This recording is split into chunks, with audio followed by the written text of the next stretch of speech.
He could not at first leave the fire. It was so precious to him, so close and sweet a thing.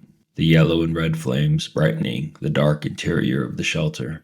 The happy crackle of the dry wood as it burned, that he could not leave it. He went to the trees and brought in as many dead limbs as he could chop off and carry. And when he had a large pile of them, he sat near the fire, though it was getting into the warm middle part of the day, and he was hot, and broke them in small pieces and fed the fire. I will not let you go out, he said to himself, to the flames, not ever. And so he sat through a long part of the day, keeping the flames even, eating from his stock of raspberries, leaving to drink from the lake when he was thirsty. In the afternoon, toward the evening, with his face smoke smeared and his skin red from the heat, he finally began to think ahead what he needed to do. He would need a large wood pile to get through the night. It would be almost impossible to find wood in the dark, so he had to have it all in and cut and stacked before the sun went down. Brian made certain the fire was banked with new wood, then went out of the shelter and searched for a good fuel supply.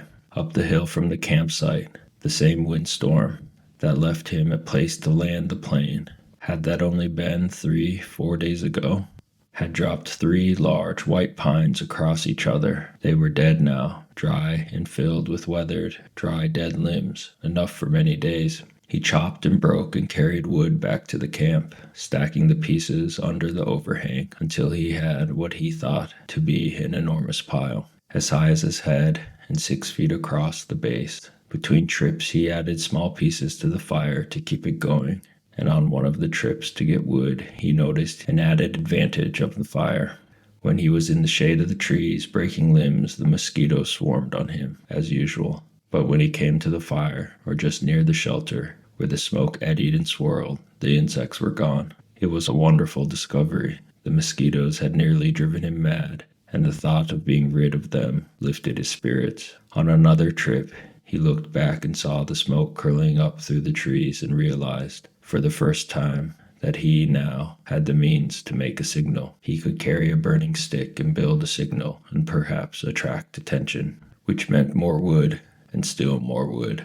There did not seem to be an end to the wood he would need, and he spent all the rest of the afternoon into dusk making wood trips. At dark he settled in again for the night next to the fire with the stack of short pieces ready to put on, and he ate the rest of the raspberries. During all the work of the day, his leg had loosened, but it still ached a bit, and he rubbed it and watched the fire and thought for the first time since the crash that he might be getting a handle on things, might be starting to do something other than just sit. He was out of food, but he could look tomorrow and build a signal fire tomorrow and get more wood tomorrow. The fire cut the night coolness and sent him back into sleep, thinking of tomorrow.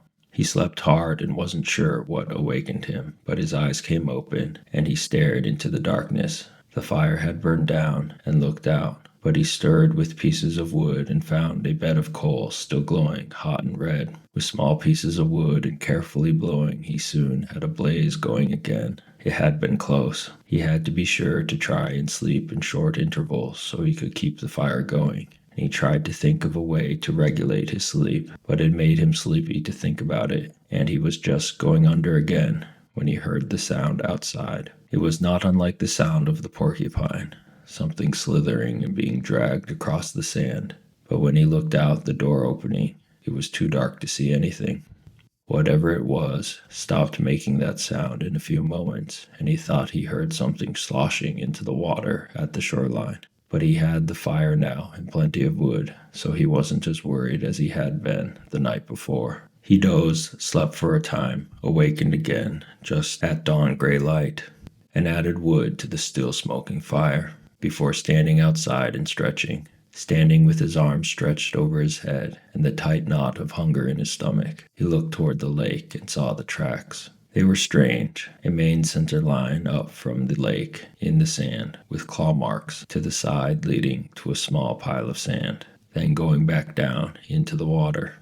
He walked over and squatted near them, studied them, tried to make sense of them. Whatever had made the tracks had some kind of flat, dragging bottom in the middle, and was apparently pushed along by the legs that stuck out to the side.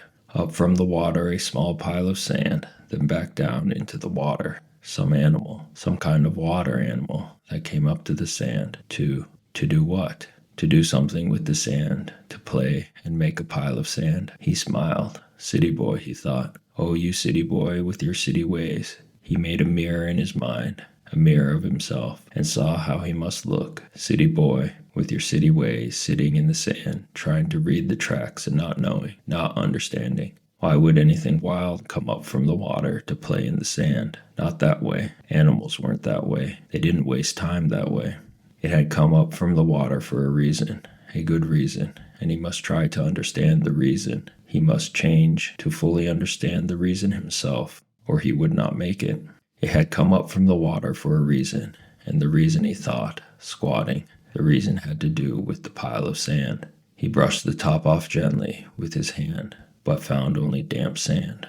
Still, there must be a reason, and he carefully kept scrambling and digging until, about 4 inches down, he suddenly came into a small chamber in the cool damp sand, and there lay eggs, many eggs, almost perfectly round eggs the size of table tennis balls, and he laughed then because he knew. It had been a turtle. He had seen a show on television about sea turtles that came up onto beaches and laid their eggs in the sand. There must be freshwater lake turtles that did the same. Maybe snapping turtles. He had heard of snapping turtles. They became fairly large, he thought. It must have been a snapper that came up in the night when he heard the noise that awakened him. She must have come then and laid the eggs. Food. More than eggs. More than knowledge. More than anything. This was food. His stomach tightened and rolled and made noise as he looked at the eggs, as if his stomach belonged to somebody else or had seen the eggs with its own eyes and was demanding food. The hunger, always there, had been somewhat controlled and dormant when there was nothing to eat, but with the eggs came the scream to eat. His whole body craved food with such an intensity that it quickened his breath. He reached into the nest and pulled the eggs out one at a time. There were 17 of them, each as round as a ball and white. They had leathery shells that gave instead of breaking when he squeezed them. When he had them heaped in the sand in a pyramid, he had never felt so rich somehow. He suddenly realized that he did not know how to eat them. He had a fire but no way to cook them, no container, and he never thought of eating a raw egg. He had an uncle named Carter, his father's brother, who always put an egg in a glass of milk and drank it in the morning. Brian had watched him do it once, just once, and when the runny part of the white left the glass and went into his uncle's mouth and down the throat in a single gulp, Brian almost lost everything he had ever eaten. Still, he thought, still, as his stomach moved toward his backbone, he became less and less fussy. Some natives in the world ate grasshoppers and ants, and if they could do that, he could get a raw egg down. He picked one up and tried to break the shell, and found it surprisingly tough. Finally, using the hatchet, he sharpened a stick and poked a hole in the egg. He widened the hole with his finger and looked inside. Just an egg. It had a dark yellow yolk, not so much white as he thought there would be. Just an egg. Food. Just an egg he had to eat. Raw. He looked out across the lake and brought the egg to his mouth and closed his eyes and sucked and squeezed the egg at the same time and swallowed as fast as he could. It had a greasy, almost oily taste, but it was still an egg. His throat tried to throw it back up. His whole body seemed to convulse with it, but his stomach took it, held it, and demanded more. The second egg was easier, and by the third one, he had no trouble at all. It just slid down. He ate 6 of them. He could have easily eaten all of them and not been full, but a part of him said to hold back, save the rest. He could not now believe the hunger. The eggs had awakened it fully, roaringly, so that it tore at him. After the 6th egg, he ripped the shell open and licked the inside clean, then went back and ripped the other 5 open and licked them out as well, and wondered if he could eat the shells. There must be some food value in them. But when he tried, they were too leathery to chew, and he couldn't get them down. He stood away from the eggs for a moment, literally stood, and turned away so that he could not see them. If he looked at them, he would have to eat more. He would store them in the shelter and eat only 1 a day. He fought the hunger down again, controlled it. He would take them now and store them and save them and eat 1 a day. And he realized as he thought it that he had forgotten that they might come, the searchers, Surely they would come before he could eat all the eggs at one a day. He had forgotten to think about them, and that wasn't good. He had to keep thinking of them because if he forgot them and did not think of them, they might forget about him. And he had to keep hoping. He had to keep hoping.